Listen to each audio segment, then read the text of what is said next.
नमस्कार सखीनो, मी अनुराधा. राधास खाद्य संस्कृतीमध्ये आपलं स्वागत आहे. आज मेथीचे पराठे, पौष्टिक असे मेथीचे पराठे बनवणार आहे. तर याला लागणारे साहित्य पाहू.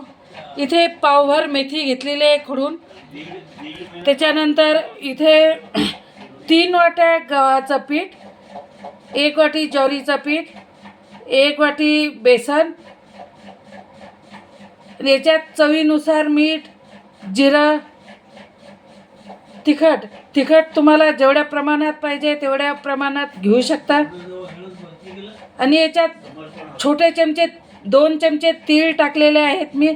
याने अजून मेथीचे पराठे स्वादिष्ट लागतात.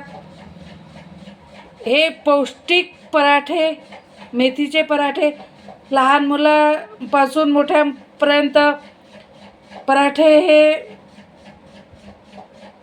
केले जातात.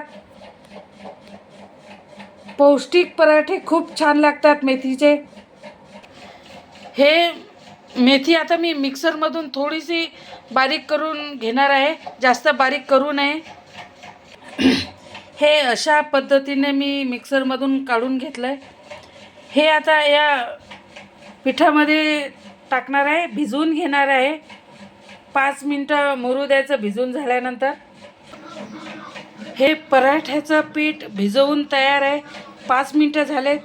आता हे पोळीसारखे पराठे टाकून घ्यायचे. पोळी जशी करतो आपण त्या पद्धतीने लाटून घ्यायचे.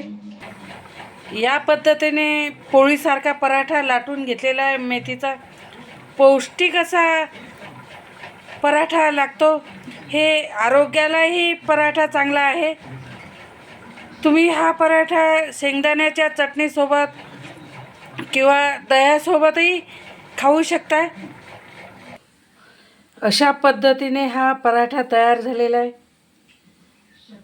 तर याच्यासोबत तुम्ही शेंगदाण्याची चटणी किंवा ठेचा दह्यासोबतही खाऊ शकता.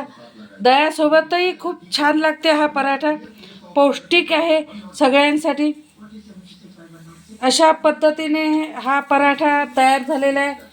बाकी सर्व जे आहेत पराठे ते आपण टाकून घेणार आहोत. तुम्ही नवीन असाल तर या सबस्क्राईब करा आणि राधास खाद्य संस्कृती चॅनलला लाईक करा, शेअर करा, सबस्क्राईब करा. धन्यवाद.